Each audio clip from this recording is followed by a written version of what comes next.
In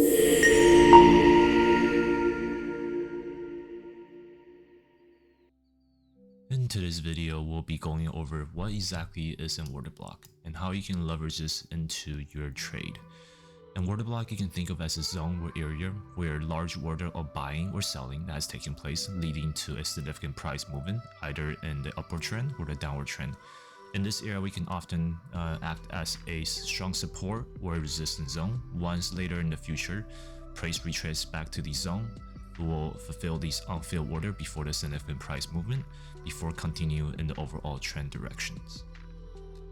Now let's take a look on all the criteria on what makes a valid order block. First, there must be a liquidity sweep or a stop rate at an importance key level before leading to a significant price movement, either in the uptrend or downtrend. Second, there must be an inefficiency created. What this means is within the 3 candle structure, it must form a gap, or we can view this as a fair value gap that's created during the significant price movement, either in uptrends or downtrends. Third, there must be some sort of structure shift, either a market structure shift or a change in state of delivery, break of structure, change of character. Well, it doesn't matter which strategy you're viewing before the significant price movement, it has to create a structure shift. Lastly, it needs to be unmitigated. What this means is order blocks are only used once. The gap must remain open. There can't be any price or wick that has tapped into it. Once the gap is closed, that order block is no longer validated. Before we jump into example, let's take a look at 2 types of order block. The first type we'll be covering is the bullish order block scenarios. In this case, we must see a liquidity sweep or stop rate from the sell side liquidity side.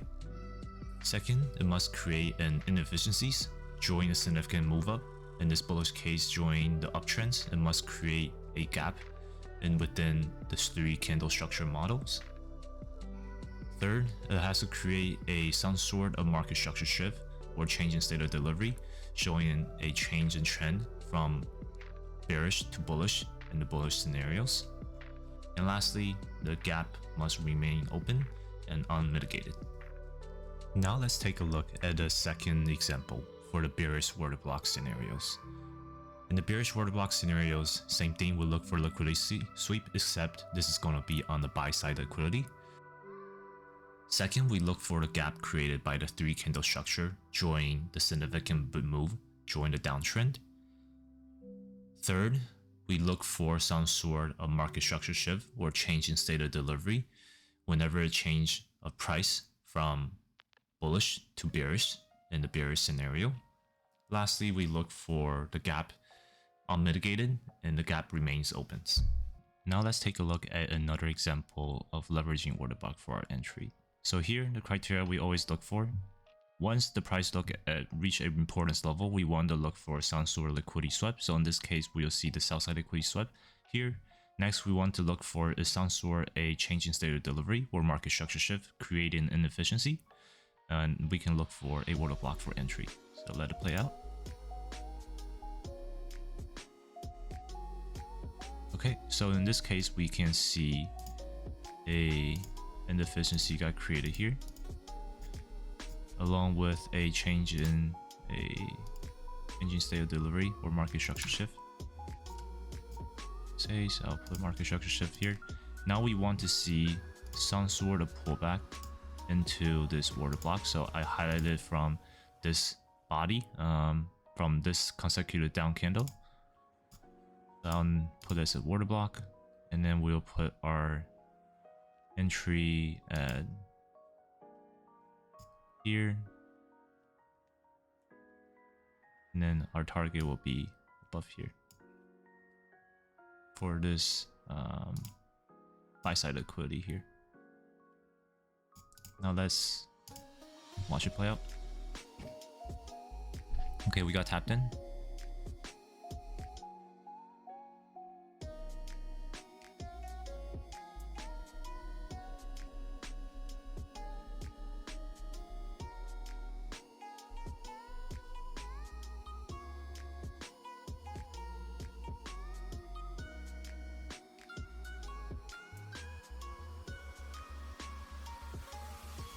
Okay, now we reach our target. So this is a clean more than 2.6 RR trade. So this is a clear trade. So something to highlight here, you can see we got a huge pullback here around this candle. You can see also there's a order block that was created here. Let me close this as well. So you can see the order block was created here with this inefficiency. It respected no candle closed below it. What happened was it also respected this order block down here. You can see there are multiple order blocks that got formed. It retraced all these order block down here, as highlighted before in the previous example, that whenever you have multiple order blocks created, you always refer to the lowest one where it has most stack confluence here. So here there's also a confluence of 1 minute's fair value gap, and there's a order block line here. So you always want to aim for this one, where you can aim for this, and you can see the no candle actually body closed below this. So this order block never got invalidated technically, but this will be your better entry.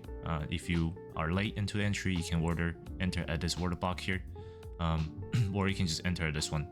This is the first one, but if you missed it, you can enter at this order block. Now let's take a look at a bearish example of order block. First criteria is we want to see price reach into an important level and swap some sort of liquidity. So in this case, will be the buy side liquidity that got swept here. Next thing we want to see is a market structure shift or change in state of delivery, follow with an inefficiency that's created. In this case, will be either a fair value gap or inversion fair value gap that we'll look for. Let it play out.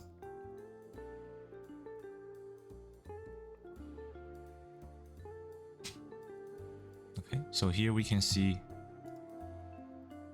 there is a change in state of delivery. The market structure shift, I'll be marking out here. And there is a inefficiency that was created.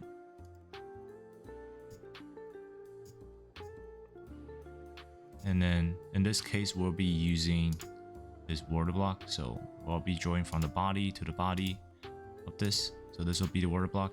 In this case, we won't be using this since this is within this bigger candle, consecutive upload candle. We'll use this order block that covers this small one. So in this case, we want to see if we get some sort of retrace back to this order block around here for entry, and then our stop will be above this tiny order block, and then our target will be at least a 2R or reach for this hourly fair value gap for another importance level. So we'll let it play out.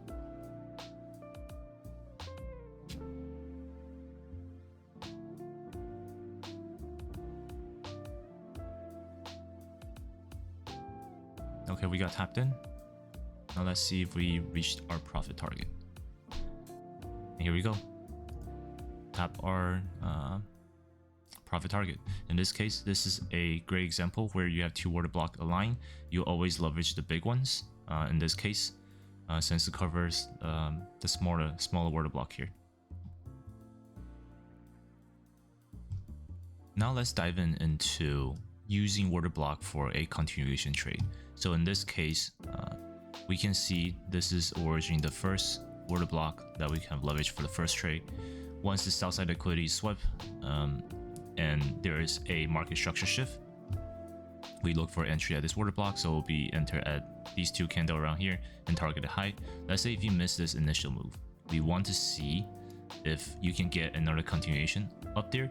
So what we look for is within lower time frame, same thing, we'll look for a liquidity swept. So in this case, you can see here the sell side liquidity gets swept. Once it gets swept, we want to take a look at if there is a breakout structure. We want to look for breakout structure for a continuation. So in this case, we wanted to break this high over here and then see if the price retrace back into this order block here for our entry. So now let's take a look.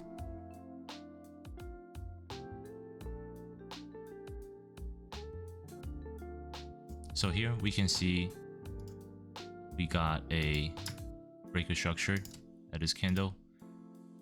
where this candle closed above it, and our entry will be at this blue candle here, and our stop will be at roughly at this low, roughly 50%. And then our target, we can leverage essentially our fib for a target 2 standard deviation over here. So we have entered at this candle here, and then our target will be at the top. And let's see if we get our profit target. So here we can see you already tapped into it. So this is exactly a great example on do not FOMO in whenever you see you miss a trade. Whenever you miss a trade, just wait for another liquidity sweep on a lower time frame, go down to a lower time frame, and look for, once that liquidity swept, look for some sort of break of structure for continuation. If there's no break of structure, then you look for some sort of change in trend, so market structure shift or change in standard delivery on the other side of direction. But in this case, we can leverage order block for a continuation entry, so we can see there is a good momentum push up, close right above it for a break of structure, and then pull back down to the T where we can enter at the order block over here. Jumping into another example here. So we'll follow our criteria. The first thing we look for, some sort of liquidity that is swept. So in this case, the sell side liquidity is swept. And now we want to look for some sort of market structure shift or change in state of delivery with inefficiency gap created. Now let it play out.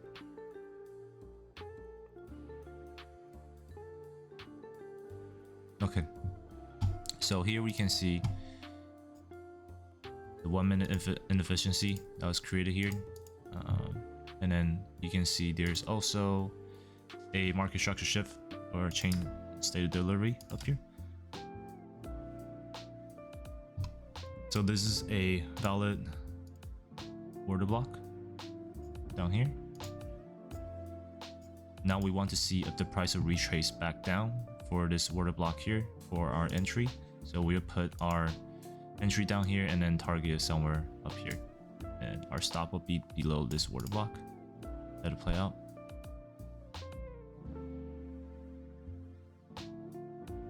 Didn't get tap in. Okay, so here in this case we got a second type of example here.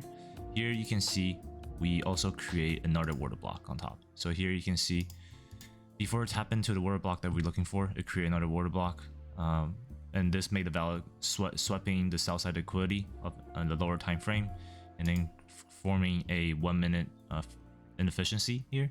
And you can see there is a large order block here that's just sitting here,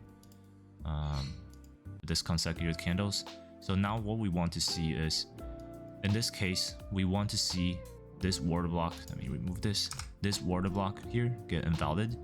Reason being is whenever you have two order blocks stacked on top of each other, most case what typically happen is it will retrace all the way down to the first order block created, sweeping all these order flow around here, where here you can see there's a last stack overflow that some user didn't get into place with this impulsive move. It will swipe all the way down here for additional lease order to get filled. And also in this case, we can see multiple confluence down here. So here you also have a inversion, and also on top a 1 minute fair value gap. So in here, we will be leaving our target here, and then our target will be high, and then same thing, the stop will be outside the order block. So this is a 3.1 RR. Let it play out.